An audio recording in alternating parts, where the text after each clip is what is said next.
disponible auprès du ministre des Infrastructures, je me limiterai à ne citer que quelques réalisations majeures. La reconstruction de la route nationale 1 du plateau de Bateke à la limite du Kasaï occidental, ainsi que du pont Pozo au Bas-Congo, et celui sur la rivière Louange au Bandundu. Le bitumage de la route nationale 1 de Mwanda Boma via Kitona. L'asphaltage de la route Beni Kisangani, déjà effective jusqu'au niveau de Rengeti. Le bitumage de route Lubumbashi-Kasomeno et Likasi-Kolwezi et bien sûr Bukavu-Kavumu. J'ajouterai comme chantier prioritaire pour l'année prochaine la construction de la route Bachamba-Chikapa et la route Bukavu-Uvira. Comme vous pouvez vous en rendre compte, il s'agit d'un programme ambitieux dont la mise en œuvre largement engagée ne peut être que progressive. Un programme qui exige de nous patience, détermination et persévérance. Un programme national et nationaliste où aucune province, aucune heure culturelle n'est oubliée. Honorables députés et sénateurs, la reconstruction de notre pays ne se limite pas aux infrastructures routières. Elle touche aussi à la voirie urbaine des principales villes de la République, aux autres modes de transport et par-delà au secteur de la santé, de l'éducation, de l'eau et de l'électricité.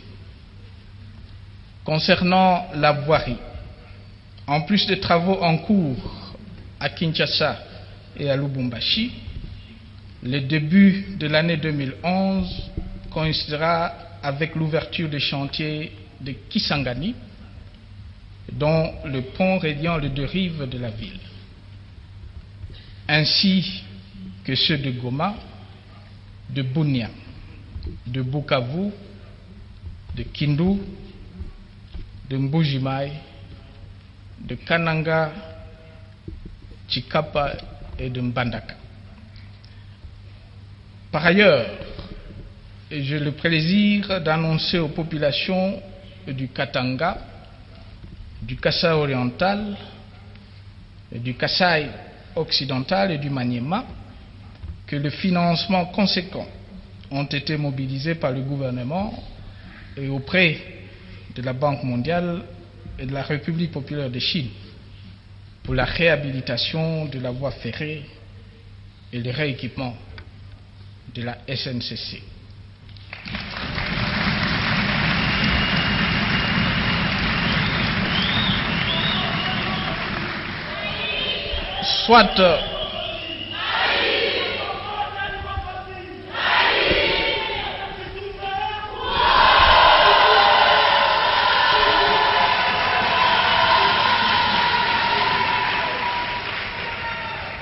Soit en perspective une grande bouffée d'oxygène pour l'économie de ces 4 provinces, voire le pays dans son ensemble. De la même manière, je voudrais rassurer nos frères et sœurs du Bas-Congo et partant la population de la ville de Kinshasa que les discussions sont très avancées avec des partenaires de référence pour la construction d'un port en eau profonde à Banana et la réhabilitation du chemin de fer Matadi-Kinshasa.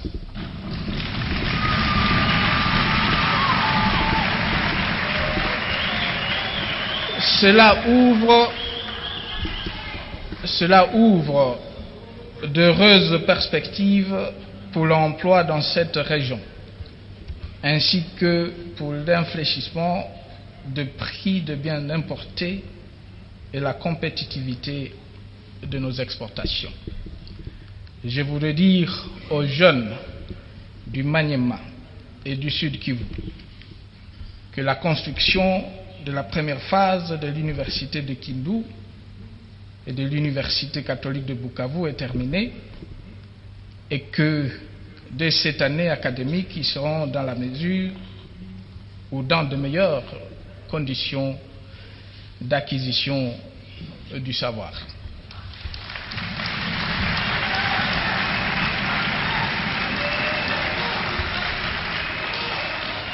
Je voudrais par la même occasion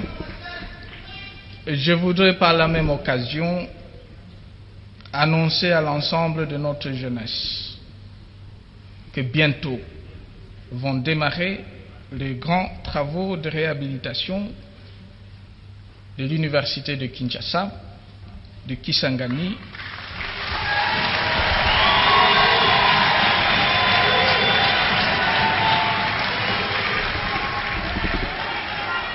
de Lubumbashi, ainsi que de l'Université pédagogique nationale et des instituts supérieurs pédagogiques.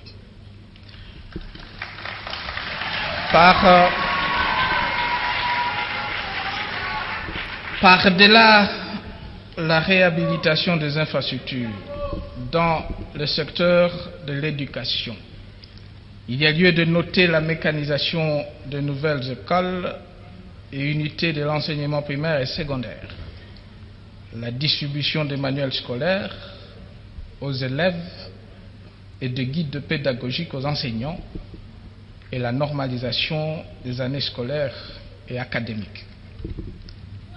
S'agissant de l'amélioration du taux d'accès à l'éducation de base, l'objectif a consisté à réduire progressivement les frais de scolarité à charge de parents, avant d'atteindre la généralisation de la gratuité de l'enseignement primaire. Dans le domaine de la santé, plusieurs dizaines d'hôpitaux généraux de référence et de centres de santé ont été réhabilités. Une centaine de véhicules et de motos ont été distribués à 139 zones de santé pour faciliter les activités de supervision, tandis que les travaux de construction et d'achèvement d'un nouvel hôpital de référence à Kinshasa, à l'arrêt depuis 1960, ont débuté au cours du premier trimestre de 2009 et devraient se terminer en fin d'année, donnant ainsi à la capitale l'hôpital du cinquantenaire.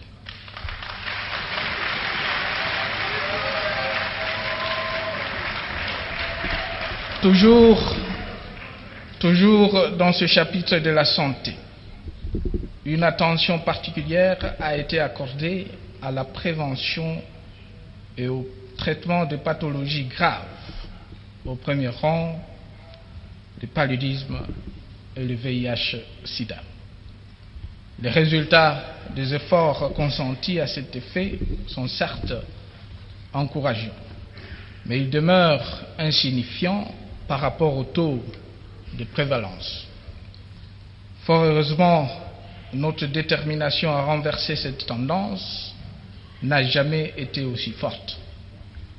Nous attendons redoubler d'efforts et revoir nos stratégies, notamment en ciblant mieux nos interventions. En clair, c'est une véritable déclaration de guerre que nous décrétons contre ces maladies. Dans cette optique, il faudra notamment renforcer l'assainissement des espaces habités et accorder plus d'attention à la lutte antilarvaire dans le cas du paludisme. En ce qui concerne le VIH-Sida, il faudra davantage orienter les campagnes de prévention vers la tranche d'âge la plus touchée par la pandémie, celle de 15 à 35 ans, ainsi que contre la transmission mère-enfant. Il faudra aussi combattre davantage la stigmatisation des personnes vivant avec le VIH. Notre ambition dans cette guerre est double.